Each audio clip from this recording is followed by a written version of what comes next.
Good evening, Hawks fans, or should I say good morning. I am coming to you at 1 a.m. directly after a Hawks victory 105-102 over the Los Angeles Clippers.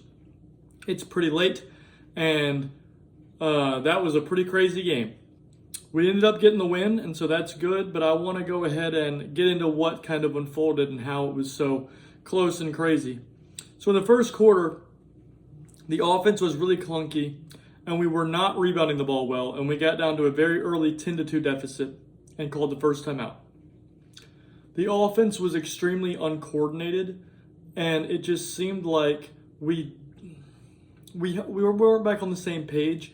That continuity we had built over games and games and games, we have one game where they're not playing together, and all of a sudden it just seems like it went out the door. We went to very early a Kennard and Veet lineup tonight.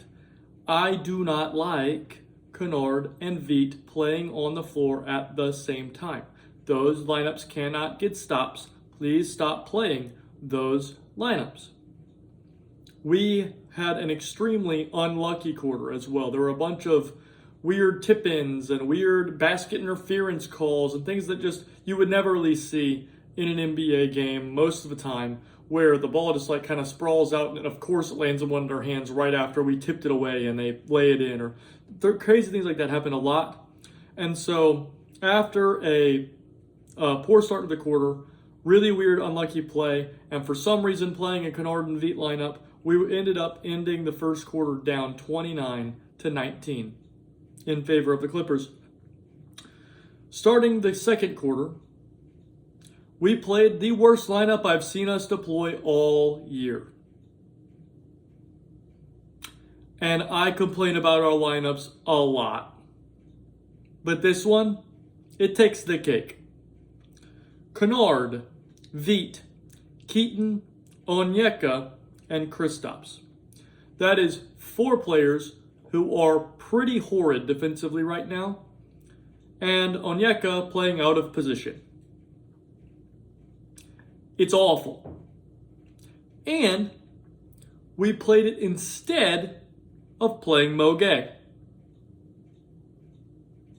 who just last game played amazing.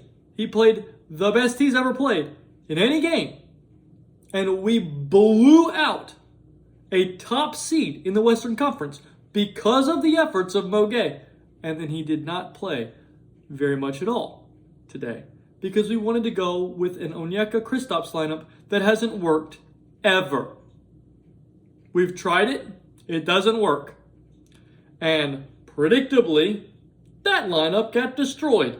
The Clippers immediately went on a 10-0 run, and we were down by as many as 17. At that point, I said this might be the dumbest half of basketball I've ever seen. Because you could make me a genie, make me a fortune teller, because I could have told you that lineup was about to get killed. Duh. Your shooting guard is 6'3". Your 3 is undersized. Your point guard is 6 feet tall, and you have Kristaps Porzingis, who's probably the softest center in the entire NBA. I like Kristaps. Kristaps is a very skilled player, but in terms of just being like Ivica Zubac, he will fight you. He is not soft. Kristaps is soft compared to that guy. So you're playing a lineup that will never get stops. Of course they're going to get blown off the floor, and that's what happened. We sub Jalen back in, and right after that, Veet starts going insane.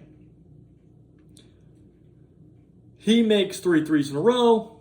He's playing well on defense. He's going crazy. And I said, we're still down a lot because of our coach's dumb decisions, but it's good to see Veet going, playing well. This sparks a huge run as we start filtering in back our players that are able to get stops, and we get the lead back at 42-41. From there, we started attacking the paint a lot. And we were getting stops and attacking the paint and drawing fouls on Zubac. When we ended the second quarter, we were tied again at 52-52. That was a big swing there at the end of the second quarter. Kept us back in the game. When the third quarter started, the continuity that we had seen developing in the first couple of games and had started to see really take into fruition over the last few games started to come back. So we were moving the ball a lot better. The defense was good. It was talking. And we kept leaving John Collins from three on purpose. And it seemed to work very well. He did not shoot the ball very well from the arc in this game. And we continued taking the ball at Zubac. When we were doing that, we were able to get fouls on him. We got a lot of free throws, and we went up 6. Right after going up 6, we went right back to being sloppy with the ball. We tried to play mostly through KP, and I like KP, like I said. He's a very talented scorer. So like if he gets a switch or if he's open, I want him shooting it. I want him getting the ball. If he has a switch on a guard, we saw that a lot late tonight. If he has a switch on a guard, I like getting him the ball there. But running the offense through him as a hub does not work. It hasn't worked anywhere he's been. Don't try it. Just let him do the play finishing stuff. Have someone else be the hub. In the fourth quarter, we moved to Jalen as the hub. We kept trying to get him in actions, to have him have the ball, him attacking, and it worked really well. That's what we need all the time. Don't try to play through KP as a hub. Play through Onyeka as a hub. Play through Jalen as a hub. Play through Dyson. Those players that can attack the paint, play aggressive, into playing passive, those are the ones we need to be looking for. So then, right after that, we're playing through KP. We go down 4 because of how sloppy it looks. So we go from being up 6 to being down 4, 10-point swing like that. We pull KP and we put in Onyeka, and they start playing off of one another. So Onyeka's hitting Jalen on cuts, and Jalen's hitting Onyeka on lobs. And the way that they play together, it looks like two guys who have been playing in the backyard with one another for 10 years. I really enjoy seeing the way they play off of one another. And that got it back close. Right after that, Veit starts going crazy again. He gets an assist, and then he hits a 3, and then he draws a charge, which was one of the funniest plays I've ever seen because Brook Lopez looked like he was running through molasses, and then Veit just kind of stood over and was like, I think he's coming to the... Oh, all right, there's a charge. It was probably the easiest charge draw I've ever seen. But he did it. He drew a charge, and everybody was going crazy. We're going to start calling this the Veit Krejci game because he went ballistic. So... right after that sequence happened, we also brought in Mo. During Mo's minutes at the end of the third quarter, they scored 0 field goals over the last 4 minutes of the quarter. They could not breathe. And we took a lead into the quarter break because of that, 79-76. If they hadn't have called a few fouls that I don't think were fouls, we would have been up a lot more than that. But in the last minute or minute and a half, they called some fouls, gave them some free throws that it didn't look like they were actually fouls, but they hadn't scored in a very long time. And so I think the refs just kind of were like, well, we'll help them out. That's what it seemed like. But the quarter ends 79-76. To start the fourth quarter, again, no Mo. We went back to that absolutely horrendous lineup. And it again didn't go well at first. A play happened, and I wanted to discuss it on the podcast to teach anyone who maybe doesn't know a lot about basketball when there are defensive breakdowns that you can recognize. So, on this play, their guard drives and forces a double team. Okay? And then they kick it to Kobe Brown. And Keaton Wallace was in between the guy on the wing and the guy in the corner. When Kobe Brown caught it, Keaton kind of sat in that middle area and didn't close out. Kobe Brown shot it and made it because nobody closed out on him. An NBA player that doesn't have anyone closing out on him is going to make the shot. They're NBA players. They make every shot if no one's close. It's crazy. Sometime go watch an NBA player warm up when they're not being closed out on. Right after that, Veet comes up to Keaton and he grabs him and he says, "You have to trust me." You could see on the broadcast he said something along those lines. What he meant was that I'm the guy who was rotating behind you. And because you didn't go close out on Kobe Brown because you were worried about, oh, there's that other guy in the corner. If he had closed out on Kobe Brown, Veet is rotating behind to the corner. He's the guy that's his responsibility. Because Keaton didn't trust his teammate, we gave up a wide open three. If he had trusted, I trust that Veet is going to rotate behind me. I'm taking away the ball. And then Veet does rotate. They don't get an open shot. But you have to trust your teammates. It's called passing the buck, where you say, I've got this responsibility. Okay, well, guy drives, I've got this responsibility. Well, another guy says, well, now my responsibility is to help. Well, I trust that when I leave my man, the guy who's supposed to rotate to him will rotate to him. And when he rotates, he's got to trust the guy who's supposed to rotate to my guy is going to rotate. And that every single person has to trust that the other person will also pass the buck. If it does not work that way, they get a wide open shot. It's all about communicating with one another on what you need each other to do and trusting that your teammate will be there to do it. And that was a defensive breakdown. But it was just an example of something that you can go back, look in it. It was here in the fourth quarter, right at the start of the fourth quarter. Kobe Brown makes three. You can go back and find it. You can see Keaton get that kind of talking to from Veet on the broadcast. It was really, really interesting. I wanted to point it out because it's a great basketball teaching moment. So, right after that, we take that lineup off the floor. We put Jalen back in. We put Kennard as our point guard because we've taken Keaton off the floor. We start making shots like crazy. We go up 89-79 with about 8 minutes left. And from there, I wrote, a good basketball team does not lose a 10-point lead with 8 minutes left. We didn't, but we came really close. James Harden starts turning back the clock. He starts going crazy. He's making threes. He's doing all this stuff. He took over the game for a small period of time. After that, Quinn calls timeout.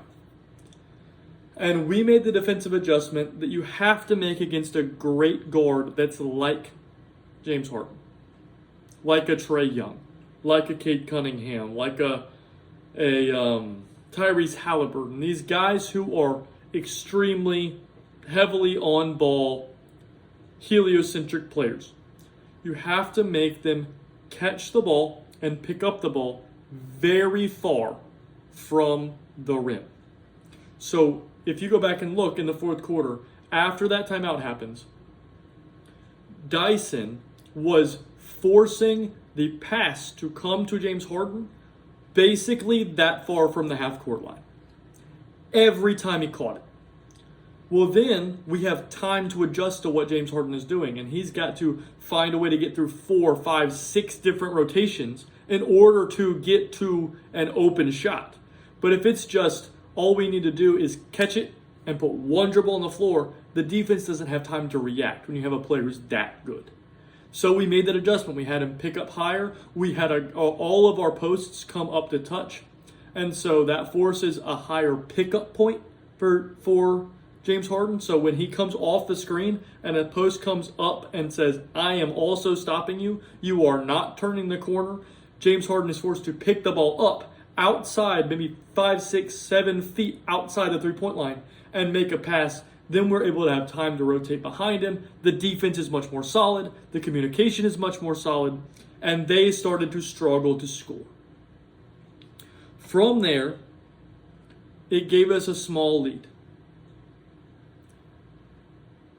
We solidified the win on an absolutely crazy play that I don't know if we deserved. Jalen drives and does a great job, again, of getting to the paint, playing active, making them stop him. When they did, he turns and he kicks it to Vít Krejci.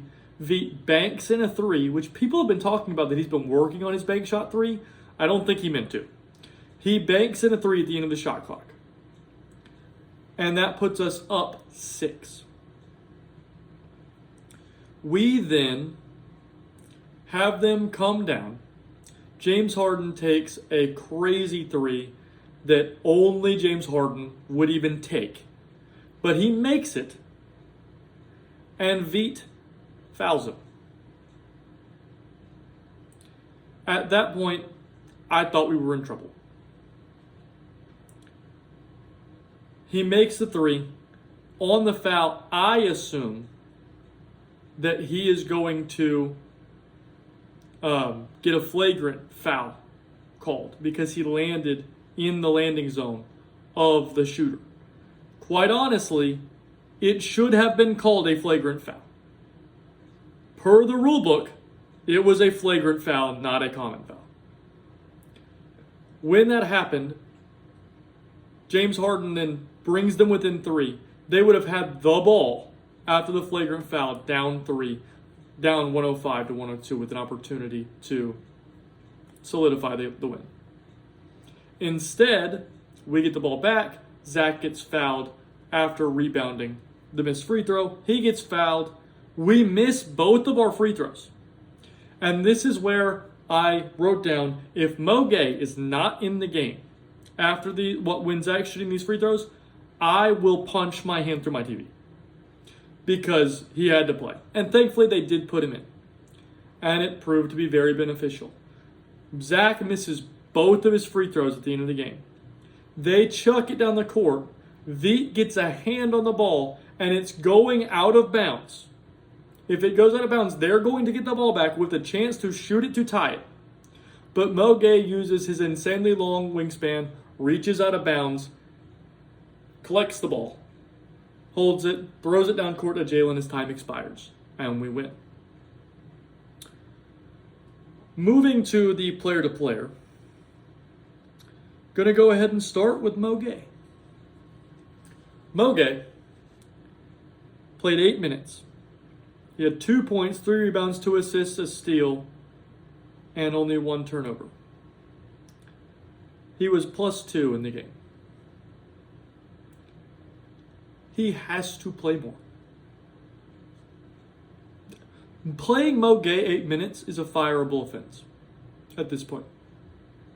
I mentioned to someone, I said, if I was on Soleil, I would walk into Quinn Snyder's office and I would say, if Mo Gay plays less than 10 minutes in a game the rest of this season, you're fired. Not because I want to see Quinn Snyder fired, but because Mo is that important to what we do. This game would have been much different if we had not have gotten down 17 points in a time where Mo should have been on the floor, keeping them from scoring at will. He has to play more. It is unacceptable to have a guy who's playing this well, playing this few minutes. Unacceptable.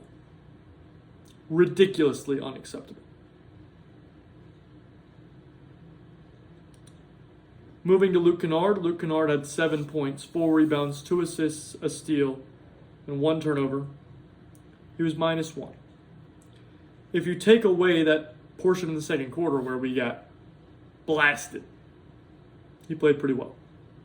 But in that portion of the second quarter, We got blasted.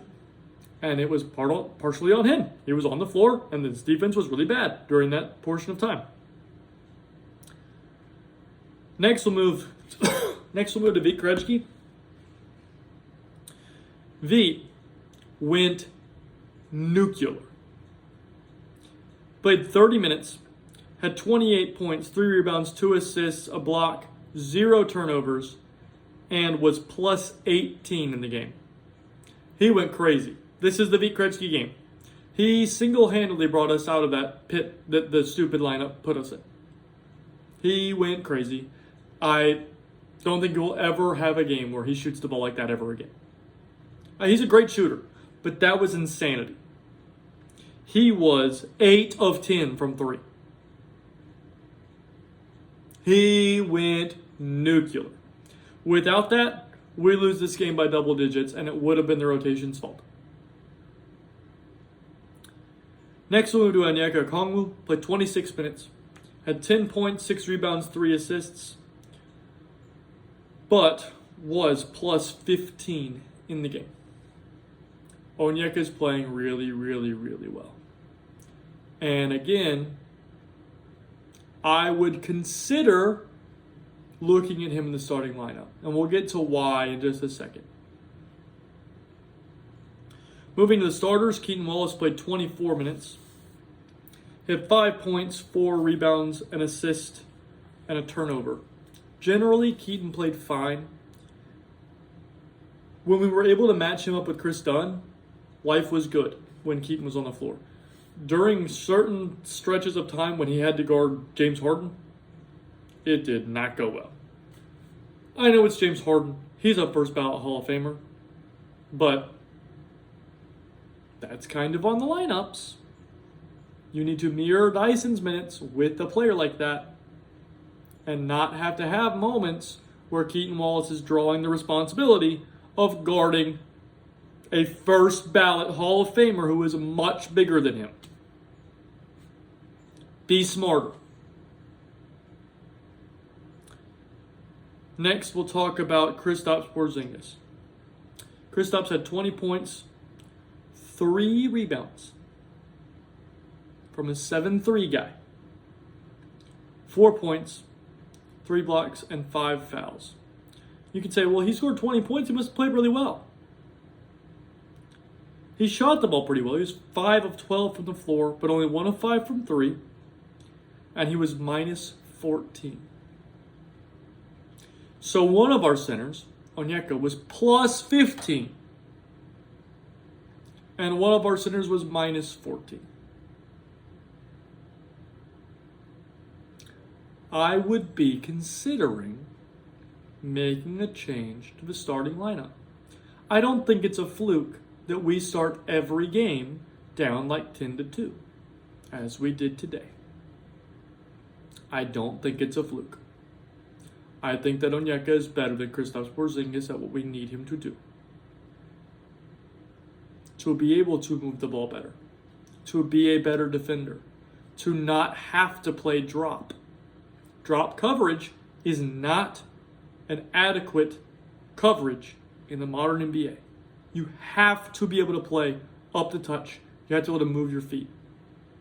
Kristaps is not getting it done right now. He's playing well offensively, but he is just as bad on defense right now. He has to improve, or we need to make a change. I would be considering that as the coach of the Atlanta Hawks if that was my role.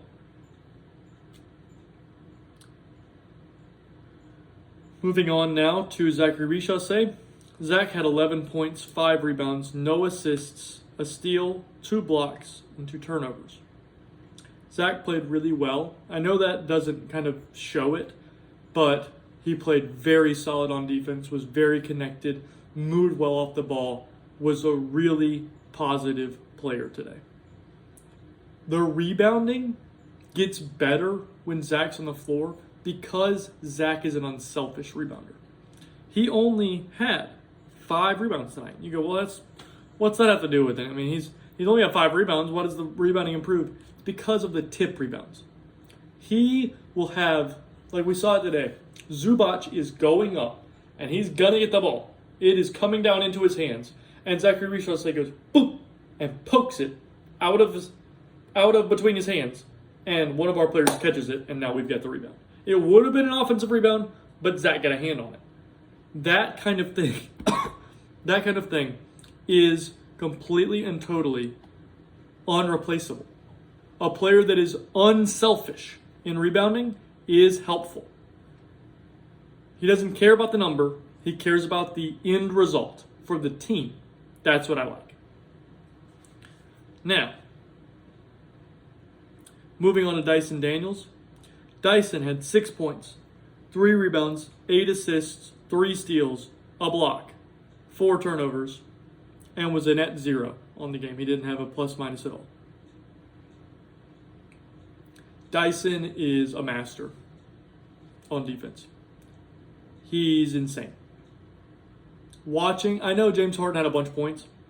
35? 10 rebounds, 11 assists. You're like, man, James had a great game. Dyson Daniels made his life miserable all night long. He is so good. And I don't care. I know James Harden's a first ballot Hall of Famer. He has points. He's going to score some. But Dyson had a wonderful game. Now, he still missed a few bunnies. The offense isn't perfect, but he had a lot of assists. He moved the ball well. He took care of the basketball pretty well. And the defense was immaculate. And the last one we'll talk about is Jalen. Jalen played 35 minutes. He had 16 points, 10 rebounds, 8 assists, a steal, a block, only 1 turnover, and was plus 3 in the game. Jalen is really good. He just needs to shoot more, attack more. When he is attacking, we are a good basketball team. When he is not, we are not. The two things that make us not a good team right now are when Mo doesn't play and the lineups get weak defensively, and when Jalen doesn't attack. Those are the two things that we need to clean up. So, my takeaways from this game are, thank goodness we came out of a poorly coached game with a win.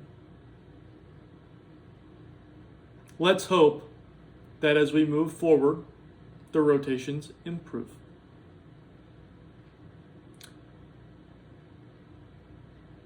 The lineup that has been Jalen, Mo, and Onyeka has been one of the most efficient and effective lineups in the entire NBA this season. That lineup played 0 minutes tonight. Jalen played 0 minutes at the 3 today. I understand that is not his natural position. But we have a player who needs minutes. So far this season, Mo Gay has been one of our best 5 players on the year. And he played 8 minutes. Play him more. He helps us win games. It is unacceptable to have him play 8 minutes. I don't know what we need to do as Hawks fans I don't know if we need to beat the door down in Atlanta until Mo plays more. But it's ridiculous the amount he's playing in some of these games. Let me know what you think. Whether or not I'm just delusional, or whether or not Mo is actually that good. Because I think he is. Also, hopefully I stop being sick. My cough is better. I'm able to get through more talking, but still not gone, as you've heard a little bit in this thing. So hopefully that will improve as the week goes on. We have another game coming up, still on this West Coast trip. Our next game is Wednesday against the Kings. Then we've got the Jazz and the Suns on the rest of this road trip. I'm hoping that we might be able to get out of this road trip 4-0 or 3-1. So let's see if we can get that done. I think that the lineup changes would really help in getting that done. So that being said, like I said, in the comments, let me know what you think about these Mo game minutes. If you think he needs to be playing more, or if you think I'm completely delusional and that he's not been one of our best 5 or 6 players on the team. Let me know what you think. And like, subscribe, comment, do all this stuff. Most of all, have a great day.